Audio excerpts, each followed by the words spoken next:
Terceiro, o Espírito Santo e a Igreja na liturgia. Na liturgia, o Espírito Santo é o pedagogo da fé do povo de Deus, o artífice das obras-primas de Deus, que são os sacramentos da nova aliança. O desejo e a obra do Espírito, no coração da Igreja, é que nós vivamos da vida de Cristo ressuscitado.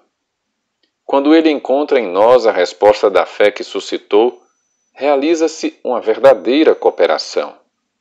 E por ela, a liturgia torna-se a obra comum do Espírito Santo e da Igreja.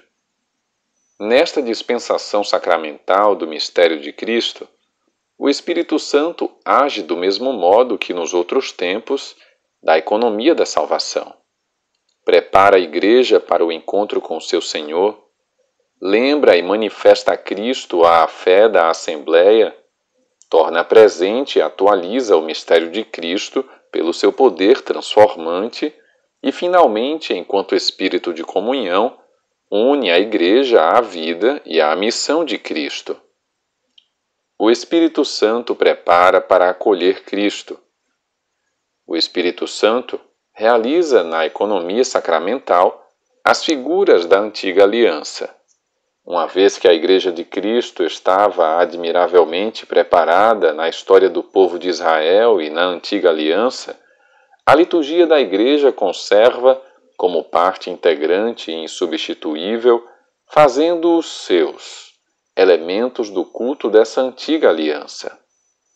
Principalmente a leitura do Antigo Testamento, a oração dos Salmos, e, sobretudo, o memorial dos acontecimentos salvíficos e das realidades significativas que encontraram o seu cumprimento no mistério de Cristo, a promessa e a aliança, o êxodo e a Páscoa, o reino e o templo, o exílio e o regresso.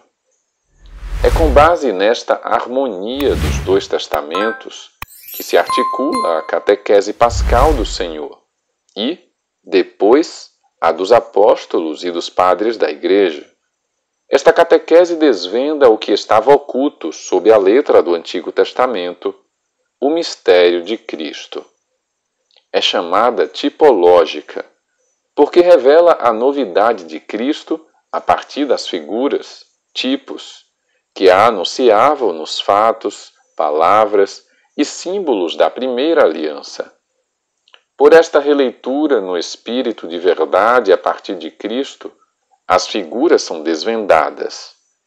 Assim, o dilúvio e a arca de Noé prefiguravam a salvação pelo batismo, tal como a nuvem, a travessia do Mar Vermelho e a água do rochedo eram figura dos dons espirituais de Cristo, e o maná do deserto prefigurava a Eucaristia, o verdadeiro pão do céu.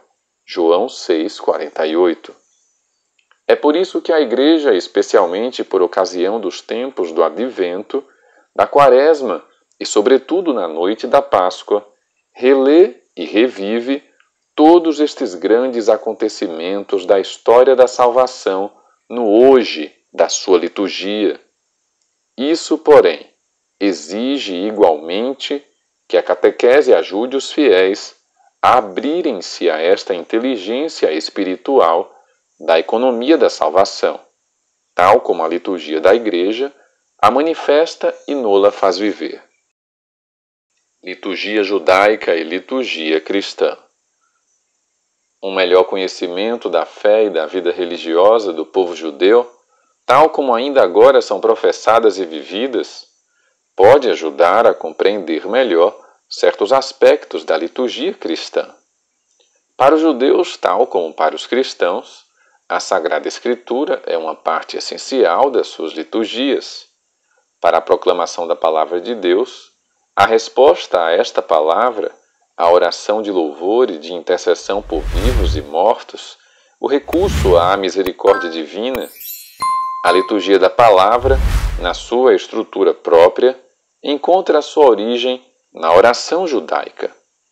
A oração das horas e outros textos e formulários litúrgicos têm nela os seus paralelos, assim como as próprias fórmulas das nossas orações mais veneráveis, como o Pai Nosso. As orações eucarísticas inspiram-se também em modelos de tradição judaica. A relação entre a liturgia judaica e a liturgia cristã, como igualmente a diferença dos respectivos conteúdos, são particularmente visíveis nas grandes festas do ano litúrgico, como a Páscoa. Tanto os cristãos como os judeus celebram a Páscoa da história, virada para o futuro, entre os judeus, a Páscoa consumada na morte e ressurreição de Cristo entre os cristãos, embora sempre na esperança da sua consumação definitiva. Na liturgia da Nova Aliança, toda a ação litúrgica, especialmente a celebração da Eucaristia e dos sacramentos, é um encontro entre Cristo e a Igreja. A Assembleia Litúrgica recebe a sua unidade da comunhão do Espírito Santo, que reúne os filhos de Deus no único corpo de Cristo. Ultrapassa todas as afinidades humanas, raciais, culturais e sociais.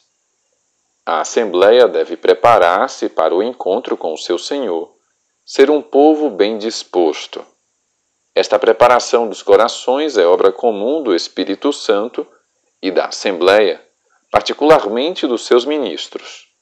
A graça do Espírito Santo procura despertar a fé, a conversão do coração e a adesão à vontade do Pai.